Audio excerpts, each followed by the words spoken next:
You thought that this was about war? You thought Trump just wanted to drop bombs, flex military power, and walk away with headlines? Wrong. Dead wrong. Because what happened over the last 12 days wasn't a war, it was a setup, a strategic trap, a master move that exposed not just Iran, but Israel, the media, and the entire international order. And while the world was panicking over missiles and screaming about World War III, Donald J. Trump was playing the long game, obliterating Iran's nuclear program, forcing Israel into diplomacy, and engineering a ceasefire that nobody saw coming, all without a single American casualty. Think about it, guys. This was not about war. This was about leverage, about legacy, about reshaping the Middle East without regime change, without boots on the ground, and without losing a single American soldier. And what comes next? Iran humiliated, Israel stunned, the media scrambling, and Trump already 5 steps ahead, rewriting foreign policy history with a single truth social post. So stick with me, guys, because in today's video, we're going to break down every move of this masterclass of geopolitical chess, including how the missile strikes were staged for maximum psychological impact, how Israel was outmaneuvered into accepting peace, and how Trump ended the 12-day war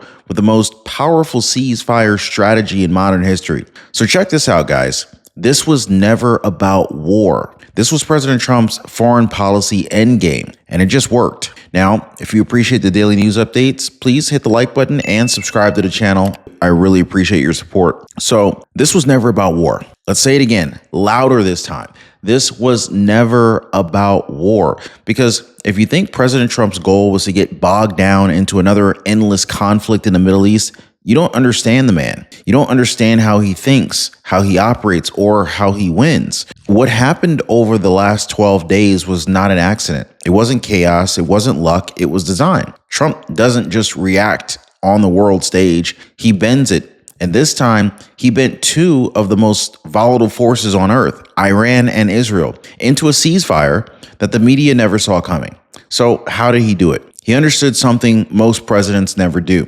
We don't need to win a war to win the world. Okay, let me rephrase. Let me restate that. You don't need to win a war to win the world. You need to win the leverage. And this is exactly what he did. He let Iran rattle their sabers. He let Israel voice their demands. He let the headlines scream about Armageddon. And while the world was panicking, Trump smiled because everything was going exactly according to plan. This wasn't about mass deployment. This wasn't about regime change. This wasn't about proving a point. This was about creating a moment so precise, so overwhelming, so unavoidable that even Iran and Israel, 2 sworn enemies, would be forced to the same table at the same time and leave with the same agreement. The weapon? Military pressure. The goal? Diplomatic obedience. This is what makes this a foreign policy master move and not a fluke, not a bluff, a play that only Trump could have pulled off. And so how did he set the trap? Let's go to the moment that the world changed first, right? So it all started with a 14 bunker buster bomb series that was dropped in absolute silence by B-2 stealth bombers, likely launched from the U.S. bases thousands of miles away, undetected, unstoppable, and unmatched by any military in history.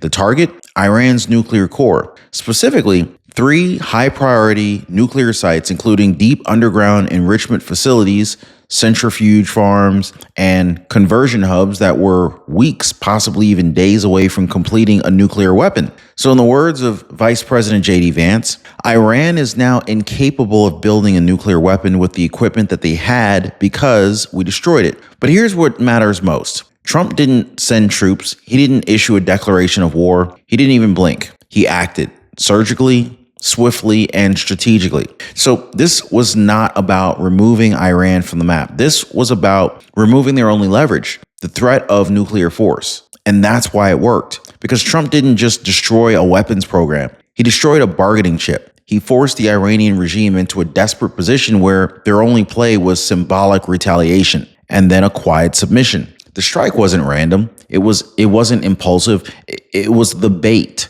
Carefully timed, perfectly executed, and designed to set up what came next. And what came next? No U.S. casualties, no ground war, and a ceasefire that caught the world by surprise. Every month that goes by, thousands of people are unknowingly paying for Medicare coverage. Don't be one of them.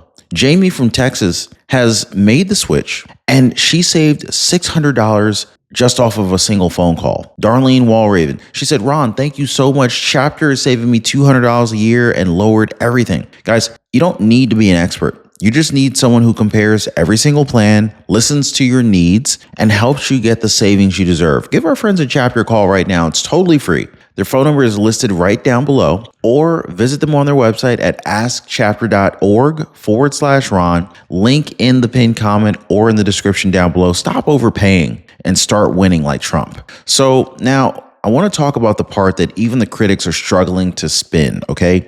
Not a single American life was lost. You heard that right, guys. 0 casualties, 0 injuries, 0 blown operations. And that wasn't luck. That was intentional. Trump didn't want a body count. He wanted a message. Because what came next was straight out of a playbook only Trump would dare use. Iran backed into a corner and, needing to save face, launched 10 missiles, 6 aimed directly at Al Udeid Air Base in Qatar, one of the largest U.S. military installations in the region, housing over 10,000 U.S. personnel. But here's where it gets surgical. Every single missile was intercepted. Every single one. Thanks to Patriot and THAAD missile defense systems, the attack that Iran framed on state TV was a devastating blow, or as they claim it was a devastating blow, but it became a complete dud. But even that wasn't even the real story. What was? Well, Iran warned us first. That's right, guys. The IRGC notified Qatari officials, who tipped off U.S. commanders to clear the zone, evacuate soft targets, and prepare for impact. You know what that means? That means that this entire attack was a face-saving performance. It was staged, a carefully staged act meant to show their people that they had retaliated, while essentially signaling to Trump that we're done. Let's stop this here. And Trump, he let them. He wasn't after humiliation. He was after leverage. And now he had it. Iran blinked. Their nukes were gone. Their missiles failed. Their leadership vanished into the bunkers. They weren't the only ones who got outmaneuvered. So let's talk about Israel. Now, this is where the strategy gets really surgical. In almost any other administration, the immediate response to Iran's retaliation, or even the first bunker buster strike, would have included an open call for Israel coordination, maybe even Israeli escalation. But Trump didn't wait for that. He neutralized the threat to Israel before they had a chance to demand broader military involvement. So let me break this down. Israel had every reason to expect Iran would strike back hard. They had every incentive to push for preemptive defense strikes in Syria, Iraq, or Lebanon. They wanted a green light for regional escalation, but Trump didn't give it. Instead, he delivered something far more powerful. He destroyed Iran's nuclear capacity without sacrificing a single Israeli civilian. He wiped out the very threat that had been haunting Tel Aviv for years. And then he handed Israel peace on a silver platter. And let's not forget, Trump didn't ask. He just acted. He forced Israel into a diplomatic posture by solving their problem for them before they could weaponize it politically. And this is how he outplayed them. He removed the reason to say no to peace. So now, for the first time in modern history, we had a broken Iran, a satisfied Israel, and a U.S. president holding all the cards. But Trump wasn't done yet. So at this point, if you still think the 12-day war was some chaotic accident, buckle up, guys, because this is where the truth hits the hardest. Trump didn't get lucky. He built this war like a clockmaker builds a timepiece. Think about the timing. The strike on Iran's nuclear facilities wasn't spontaneous. It was synchronized like a Rolex watch with Israel's internal defense assessments, Iran's own proxy exhaustion, and global oil market exposure. The Iranian retaliation, it was telegraphed, predictable, controlled. And then came the public messaging right on cue. 12 days, not 13, not 8. 12. Why? Because Trump needed just enough time to crush Iran's nuclear leverage. The second thing is he let Israel feel secure without further escalation. And of course, the third, he primed the media. He primed the media cycle to hit its maximum saturation point. And just as tensions peaked and headlines started screaming global war this and global war that, what did Trump do? He posted one message, just one, on Truth Social that shattered the narrative. It has been fully agreed by both Israel and Iran that there will be a complete and total ceasefire. That's when everything flipped. The world paused. They looked around. The markets rebounded. And history started rewriting itself in real time. But Trump didn't just declare peace, he timed it into the minute. So this wasn't a handshake agreement over coffee. This wasn't backroom diplomacy. This was a 24-hour deactivation protocol that was so precise that it might as well have come from DARPA. So let's walk through what Trump announced. Hour 0, Trump begins the ceasefire. Hour 12, Israel follows. Hour 24, the war is officially over, sealed, saluted, and during each phase, the other side will remain peaceful and respectful on the assumption that everything works as it should, which it will. That's not a hope, that's a command. This ceasefire didn't just stop the war, it reasserted American leadership over the peace process. No United Nations, no NATO coalition, no backdoor G20 handshakes, just one man, one message, and a new doctrine. Strike fast, control the reaction, end the war before it begins. And it was the cleanest ceasefire the Middle East has ever seen. And if you think that you've seen the end of it, it's not. Now, here's where Trump's true genius shows itself. Not just in the strike, not just in the ceasefire, but in the optics of the peace deal itself. Because when Trump took to Truth Social to announce the agreement, he didn't just declare peace. He praised both sides. Yes, both Israel and Iran. God bless Israel, God bless Iran, God bless the Middle East, and God bless the United States of America. Wow, right? That's a direct quote from Trump. Now, you might be thinking, why would Trump bless Iran? Anybody else thinking that? After they just tried to become a nuclear power? After they fired on our bases? Here's the real answer. He wasn't blessing them. He was neutralizing them.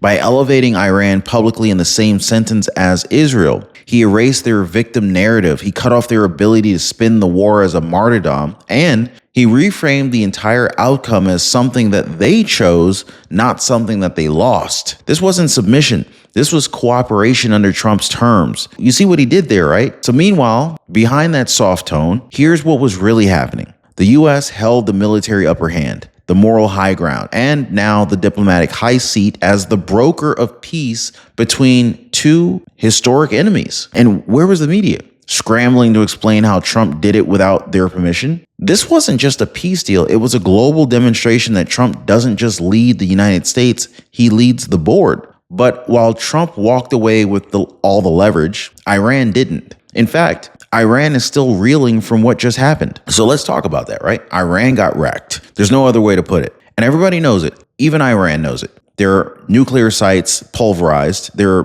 missile launchers decimated, their air defense systems are gone. Their ability to bluff with enriched uranium is finished. And yet, what did they do? They launched 10 missiles in return and warned us in advance. Think about that, guys. They literally called ahead so that we could clear the bases and make sure nobody got hurt. That's not war. That's a symbolic performance for Iranian state TV. And it gets even worse for them because nobody knows where the Ayatollah is. Rumors are now swirling that, he was injured in a strike, perhaps.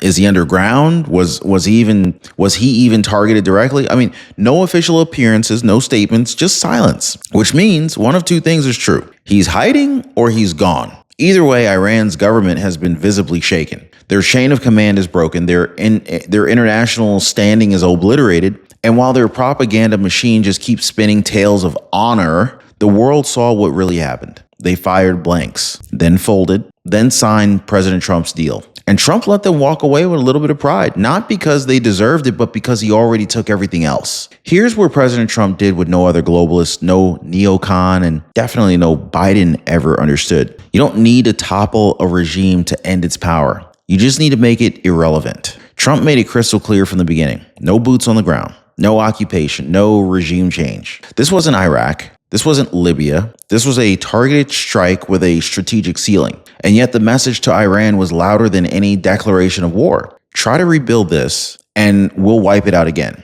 before you even hit 90% enrichment. Vice President J.D. Vance put it perfectly. We can fly a bunker buster from Missouri to Iran completely undetected and take out their nuclear capacity again whenever we want. That's not just military supremacy. That's psychological deterrence at that point. It tells the Iranian regime, you're alive because we let you live. And that message wasn't just for Tehran, it was for the entire world. Trump didn't need regime change to reshape the region. He just needed everyone to understand what happens when you challenge American dominance under his leadership. And now Iran's ambitions are in ashes. And the region is all of a sudden looking at something it hasn't seen in decades: opportunity. So let's talk about that for a second, right? Most people still don't see what the mainstream media refuses to report is that this wasn't just about Iran and Israel. This was about the future of the entire Middle East, because when President Trump brokered that ceasefire, he wasn't just ending a 12-day war. He was opening the door to a new regional order, one built on American-led stability, economic partnerships, and technological investment. Think about it. Gulf states like Saudi Arabia, the UAE, Oman, and even Qatar, they're watching this unfold in real time. They saw a U.S. president who could end nuclear threats without nation building, who could use military precision to create diplomatic certainty, and who didn't need UN permission to force peace. So, what do these countries want? They don't want chaos. They want investment in AI and clean energy. They want American tech partnerships and freedom from Iran's shadow warfare. Trump gave them exactly what they needed without asking for anything in return yet. But make no mistake, this was a setup for phase 2, because once the dust settles, you're going to see something incredible. A Middle East looking forward, looking toward innovation, trade, and sovereign independence instead of war. And when the history books are written, they won't say Trump started a war. They'll say he ended one to build something greater. But of course, not everybody's thrilled. Some were counting on a war, some were invested in collapse, and some are still pretending it didn't happen. So let's finish with a quick look at what the media meltdown looks like and the final word from President Trump himself. Here's the part that the media doesn't want to talk about. They spent the last 2 weeks breathlessly pushing one headline over another, right? And they just kept saying the same thing over and over and over. You guys probably heard it. World War III, World War III, World War III, right? CNN, MSNBC, the New York Times, all of them frothing at the mouth, desperate for carnage, expecting chaos, hoping for Trump to fail. But when you hope for Trump to fail, you hope that America fails. So what's wrong with that picture, right? And then what happened? No escalation, no body bags, no prolonged occupation, just one surgical operation followed by one diplomatic victory. It was just so clean, it was so precise, so controlled that the media looked ridiculous out there. Iran struck back, yeah, but they got intercepted. Israel on edge, yeah, but they're signing peace deals. Markets collapsing? No. Oil dropped, stocks surged. Every prediction they made was wrong. Every doomsday scenario, dead on arrival, and Trump knew it. This is why he took to Truth Social, not just to announce the ceasefire, but to deliver the final blow to the media narrative.